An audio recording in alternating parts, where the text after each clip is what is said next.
ನಮಸ್ಕಾರ ವೀಕ್ಷಕರೇ, super healthy ಕಾರ್ನರ್ಗೆ ಸ್ವಾಗತ. ಇವತ್ತು ನಾನು ಏನು ಸ್ಪೆಷಲ್ ಮಾಡುವ ಅಂತ ಅಂದ್ಕೊಳ್ತಾ ಇದ್ದೆ. ಮಾವಿನ ಹಣ್ಣಿತ್ತೊಂದು, ಅದಕ್ಕೋಸ್ಕರ ಇಲ್ಲಿ ನಾನು 1 ಗ್ಲಾಸಿನಷ್ಟು ಕುಚ್ಚಲಕ್ಕಿ ಹಾಗೆ ಅರ್ಧ ಗ್ಲಾಸಿನಷ್ಟು ಅರೆ ಬೆಳ್ತಿಗೆ ಅಕ್ಕಿ ಅಂದರೆ ಇಡ್ಲಿ ರೈಸನ್ನು 6 ಗಂಟೆಗಳ ಕಾಲ ನೆನೆಸಿದ್ದೇನೆ. ಅದಕ್ಕೆ ಸ್ವಲ್ಪ ಉಪ್ಪು ಹಾಕಿ ಹಾಗೆ ಸ್ವಲ್ಪ ನೀರನ್ನು ಹಾಕಿ ಗಟ್ಟಿಯಾಗಿ ರುಬ್ಕೊಳ್ತೇನೆ. ಈ ರೀತಿ ಗಟ್ಟಿಯಾಗಿ ರುಬ್ಕೊಂಡಿದ್ದೇನೆ. ನಾವು ಪುಂಡಿ ಮಾಡ್ತೇವಲ್ಲ ಆ ಹದಕ್ಕೆ. ಇವಾಗ ಅರ್ಧ ಹಿಟ್ಟನ್ನು ನಾನು ಸ್ವಲ್ಪ ಸ್ಟೀಮ್ ಮಾಡ್ತೇನೆ. ತುಂಬ ಮಾಡಲಿಕ್ಕಿಲ್ಲ, ಸ್ವಲ್ಪ ಸ್ಟೀಮ್ ಮಾಡಿದರೆ ಸಾಕು. ಆವಾಗ ನಮಗೆ ರೈಸ್ ಬಾಲ್ಸ್ ಮಾಡಲಿಕ್ಕೆ ಈಸಿ ಆಗುತ್ತೆ, ಅಂದರೆ ಪುಂಡಿ ಮಾಡಲಿಕ್ಕೆ ಈಸಿ ಆಗುತ್ತೆ. ನೋಡಿ, ಇವಾಗ ಇದು ಅರೆಯಾಗಿ ಬೆಂದಿದೆ. ಇದನ್ನಿವಾಗ ಬಾಕಿ ಉಳಿದ ಹಿಟ್ಟು ಏನಿದೆ ಅದಕ್ಕೆ ಮಿಕ್ಸ್ ಮಾಡಿಕೊಳ್ಳುವ. ಈ ಮಾವಿನ ಹಣ್ಣಿನಿಂದ ನಾನು ಏನನ್ನು ಮಾಡ್ತೇನೆ ಅಂದರೆ ಮಾವಿನ ಹಣ್ಣಿನ ರೈಸ್ ಬಾಲ್ಸ್. ನಿಮಗೆ ಗೊತ್ತಿರ್ಬೋದು, ಮಂಗಳೂರು ಕಡೆಯಲ್ಲಿ ಹೆಚ್ಚಾಗಿ ಮಾಡ್ತಾರೆ ಇದನ್ನು. ರೈಸ್ ಬಾಲ್ಸ್ ಏನಿದೆ ಅದರೊಳಗೆ ಸ್ಟಫಿಂಗ್, ಹೂರಣ ಅಂತ ಹೇಳ್ತೇವೆ, ಅದಕ್ಕೆ ತೆಂಗಿನಕಾಯಿ ಹಾಗೆ ಬೆಲ್ಲ ಎಲ್ಲ ಹಾಕ್ತಾರಲ್ಲ, ಅದೇ ರೀತಿ ನಾನು ಇಲ್ಲಿ ಇವತ್ತು ಮಾವಿನ ಹಣ್ಣು ಇತ್ತಲ್ಲ, ಮಾವಿನ ಹಣ್ಣು ಅದಕ್ಕೆ 2 ಚಮಚದಷ್ಟು ಬೆಲ್ಲವನ್ನು ಸೇರಿಸಿ ಹಾಗೆ 3 ಏಲಕ್ಕಿಯನ್ನು ಪುಡಿ ಮಾಡಿ ಇದಕ್ಕೆ ಹಾಕಿದ್ದೇನೆ. ಹಾಗೆ ಸ್ವಲ್ಪ ರುಚಿಗೆ ತಕ್ಕಷ್ಟು ಉಪ್ಪನ್ನು ಹಾಕ್ಕೊಂಡಿದ್ದೇನೆ. ಇಷ್ಟನ್ನು ಮಿಕ್ಸ್ ಮಾಡಿಕೊಂಡು ಹೂರಣ ರೆಡಿ ಮಾಡ್ತೇನೆ.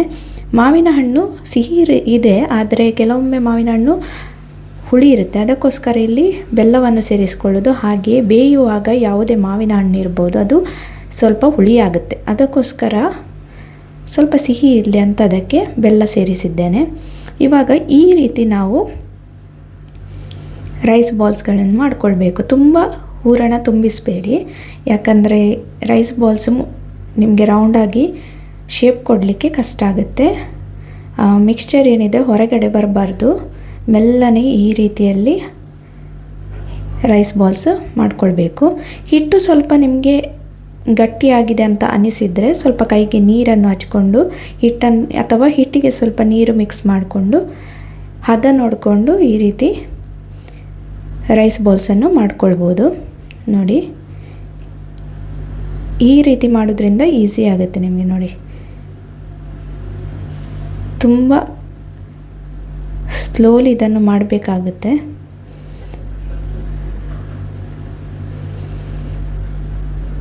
ಸ್ವಲ್ಪ ಓಪನ್ ಆದರೆ ಅದಕ್ಕೆ ಸ್ವಲ್ಪ ಹಿಟ್ಟು ಸೇರಿಸಿ ಈ ರೀತಿ ರೌಂಡಾಗಿ ಶೇಪ್ ಕೊಡಿ. ಇವಾಗ ರೈಸ್ ಬಾಲ್ಸ್ ರೆಡಿ ಆಯಿತು. ಇದನ್ನು ಸ್ಟೀಮರಲ್ಲಿ ಇಟ್ಟು 20 ನಿಮಿಷ ನಾನು ಸ್ಟೀಮ್ ಮಾಡ್ಕೊಳ್ತೇನೆ. 20 ನಿಮಿಷದ ನಂತರ ಇದು ಬೆಂದಿದೆ. ಇದನ್ನು ಸಪ್ರೇಟ್ ಒಂದು ಪ್ಲೇಟಿಗೆ ಹಾಕ್ಕೊಳ್ತೇನೆ. ಈಸಿಯಾಗಿ ಸುಲಭವಾಗಿ ಬೇಗನೆ ಮಾಡ್ಕೊಳ್ಬೋದು. ಹೂರಣ ತುಂಬಿಸಿ ಅದನ್ನು ರೈಸ್ ಬಾಲ್ಸ್ ಮಾಡುವಾಗ ಸ್ವಲ್ಪ ಕಷ್ಟ ಆಗುತ್ತೆ ಅಷ್ಟೇ,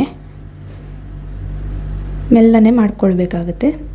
ನೋಡಿ, ಬಿಸಿ ಬಿಸಿಯಾದ ಮಾವಿನ ಹಣ್ಣಿನ ಪುಂಡಿ ರೆಡಿಯಾಗಿದೆ. ಮಾವಿನ ಹಣ್ಣಿನ ರೈಸ್ ಬಾಲ್ಸ್ ಎಷ್ಟು ಚೆನ್ನಾಗಿ ಒಳಗಿಂದ ಸ್ಟಫಿಂಗ್ ಬಂದಿದೆ ನೋಡಿ. ಗಮ್ಮಂತ ಏಲಕ್ಕಿಯ ಪರಿಮಳ ಮೂಗಿಗೆ ಬಡಿತಾ ಇದೆ, ಬಾಯಲ್ಲಂತೂ ನೀರು ಬರ್ತಾ ಇದೆ. ಇದನ್ನಿವಾಗ ನಾನು ಟೇಸ್ಟ್ ಮಾಡ್ಕೊಳ್ತೇನೆ. ತುಂಬ ಸೂಪರಾಗಿ ಬಂದಿದೆ, ಕರೆಕ್ಟಾಗಿ ಬೆಂದಿದೆ ಹಿಟ್ಟೆಲ್ಲ.